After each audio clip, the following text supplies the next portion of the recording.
안녕하십니까. 거꾸로 투자하는 쇼킹 부동산입니다. 최근 수도권 아파트 시장에 변화가 있습니다. 매매 매물이 감소하고 전세가 늘어나고 있다는 거죠. 경기도 지역 예를 들어 보겠습니다. 매매 매물 건수 월초 대비해서 확연하게 늘어난 모습이 최근에 서서히 꺾이는 모습이 보여지고 있습니다. 반면에 같은 지역의 전세 매물은 크게 급등하고 있다는 부분이죠. 전세 매물 급증의 원인 분석과 향후 부동산에 미치는 영향에 대해서 좀 정리를 드리고자 합니다. 영상 전에 구독과 알람 설정 부탁드리겠습니다. 올 초부터요, 수도권 전역에서 매매 매물이 급증을 했습니다. 경기도 지역 올해 1월 2일 기준으로 매매 매물 건수 82,944건이었습니다. 그런데 7월 7일에 어느 정도 늘어났다 12만 6천 건까지 늘어나게 됩니다. 4만 4천 건이나 늘어났죠. 서울시도 비슷합니다. 2022년 1월 2일 날 등록된 매매 매물 건수는 44,259건인데 7월 7일 날 6만 5천 건까지 2만 건 이상 급증을 했다는 부분이죠. 수도권 아파트 시장에요, 매매 매물이 급증한 세 가지 원인이 있습니다. 첫 번째는 가격 상승 기대감이 꺾이면서 이익 실현 매물이 늘어났다는 부분.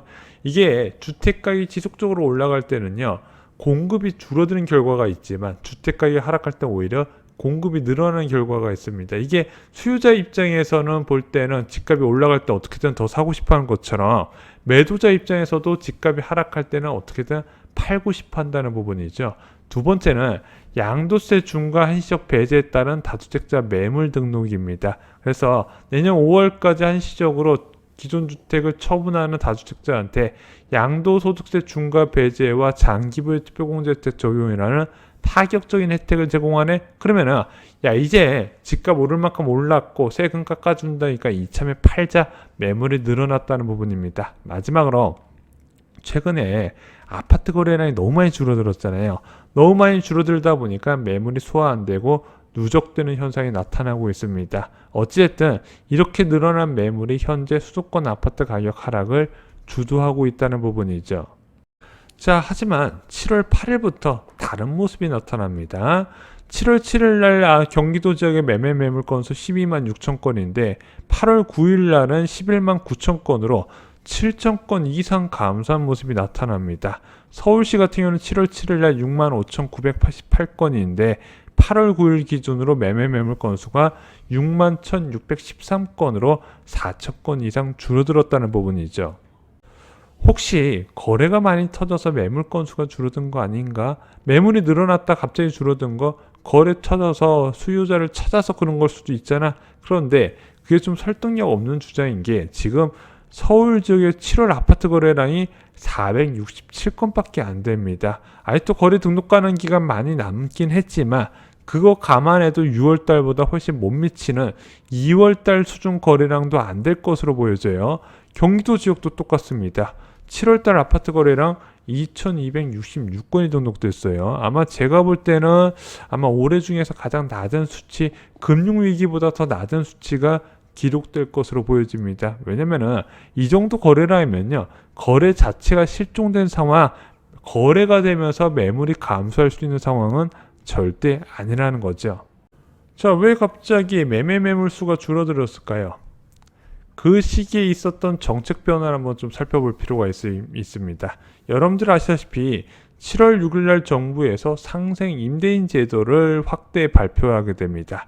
2024년 12월 31일까지 기존 전세 계약 대비 5% 이내로 증액하면 1주택자의 비과세 거주 요건을 배제해 주기로 발표를 한 거죠.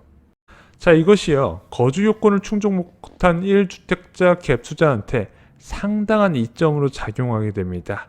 자, 7억에 매수한 주택을 12억에 매도할 경우에 양도차익이 한 5억 정도가 되잖아요.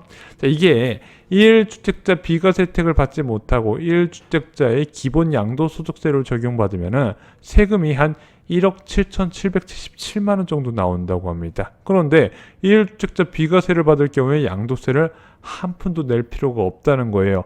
이게 워낙 세부담 차이가 크다 보니까 매도를 계획했던 1주택 투자자들이 매물을 거둬들이고 전세를 놓기 시작했다, 이렇게 보셔도 된다는 거죠. 자, 이것이 같은 시기에 전세 매물 증가에서 나타나고 있습니다. 1주택 투자자 매도 매물이 전세 매물로 전환이 되고 있다는 거예요. 자, 경기도 지역 2022년 7월 7일 기준으로 전세 매물이 4413건이었는데 8월 9일 기준으로는 43,561건으로 3,000건 이상 증가했다는 부분이고요. 서울시의 전세 매물도 7월 7일 기준으로 3만 건이 안 됐는데 8월 9일 기준으로는 3만 2천 건을 넘었다는 부분입니다. 물론 그렇다고 매매값 오르고 전세값은 하락하거나 그런 모양새는 나타나지 않습니다. 최근에 발표됐었던 한국부동산원 통계 보시면요, 인천이나 경기, 서울 지역 할 것 없이 매매 가격 약세가 지속되거나 오히려 확대되는 모습이 나타나고 있다는 부분이죠. 야, 매물 건수가 그렇게 줄어들었는데 왜 하락폭이 커지고 있냐? 지금요, 수요 자체가 워낙 크게 죽어서 급한 매물 자체가 소화가 안 되고 있기 때문에 계속 하락폭이 확대되고 있거든요. 이게 언제까지 이어진다? 일단은 당장 8월 금토일가 있잖아요. 여기서 또 금리 올릴 거란 말입니다. 그러면 여기서 또 금리 올리게 되면 수요는 더 줄어들어요. 그래서 이런 수요 급감이 연말까지 지속적으로 금리를 올리는 게 예정되어 있기 때문에 일단은 연말까지는 무조건 이어진다고 보는 겁니다. 문제는 지금 전세 매물 증가가 독이 된다는 겁니다. 경기도 지역 전세 매물 계속해서 늘어나는 추세가 이어지고 있죠. 서울 지역도 좀 감소하는 모양새에서 다시 급등세로 바뀌고 있습니다. 지금 왜 전세 매물이 증가하면 안 될까요? 올해 8월 1일부터 중단 변화가 시작됐기 때문이죠. 2년 전 0.5% 저금리에서 설정됐던 전세 가격에 만기가 다가오고 있기 때문이더라. 그래서 이 전세 계약이 만약에 만기가 다가왔을 때 전세 매물이 늘어나게 된다면 굉장히 위험해질 가능성이 크다는 부분이죠. 지금까지 하락은요, 정말 급한 소수의 매도자가 주도하는 하락이었습니다. 갈아타거나 기존 주택 처분 조건 소분양자 등이 내놓은 주택이라는 부분이죠.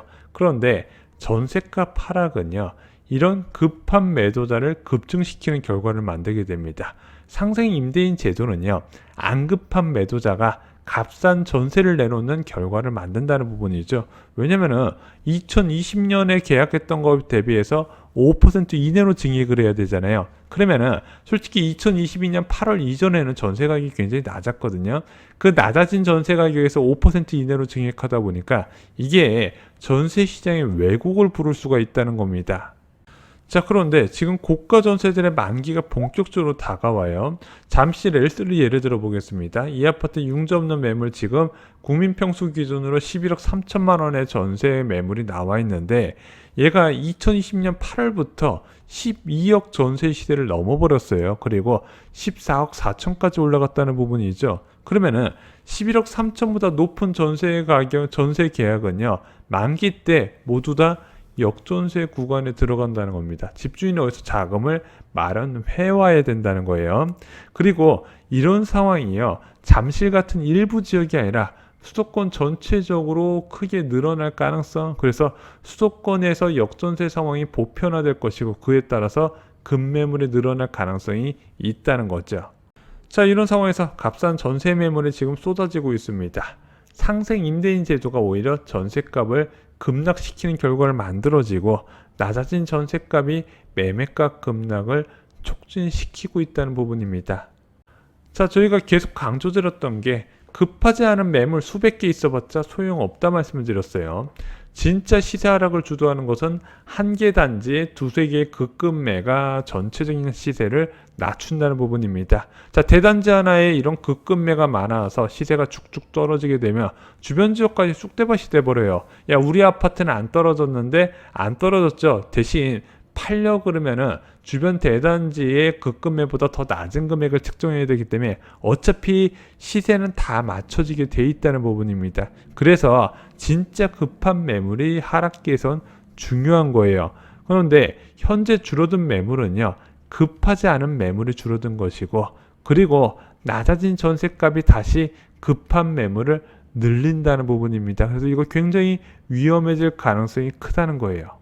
정부가 상생 임대인 제도 확대로 세입자를 보호하겠다고 이야기를 했습니다. 하지만 이 상생 임대인 제도가 시장을 빠르게 붕괴시킬 거라고는 생각 못했을 겁니다. 자, 이런 상황에서 연말 입주 물량과 맞물리면 그때는 진정한 곡소리가 날 것이고, 지금 하락은 하락도 아니라고 말씀드렸죠. 진정한 하락은 내년 1분기 때 본격적으로 나타나게 될 겁니다. 자, 이런 상황에서 가장 똑똑한 내 집 마련 방법, 분양가 상한제 주택에 청약을 넣으라고 말씀드렸죠. 긴축 상황에서 존재하는 로또 분양이기 때문에 그렇습니다. 폭락해도요, 안전한 분양이기도 해요. 자, 이와 관련된 공급 정보와 당첨 꿀팁 저희가 청약 가부에 총정리해 두었습니다. 청약으로 인생이 달라질 수 있다는 거 잊지 마시고요. 이상으로 영상 마치겠습니다. 좋아요, 구독, 공유 꼭 부탁드립니다. 감사합니다.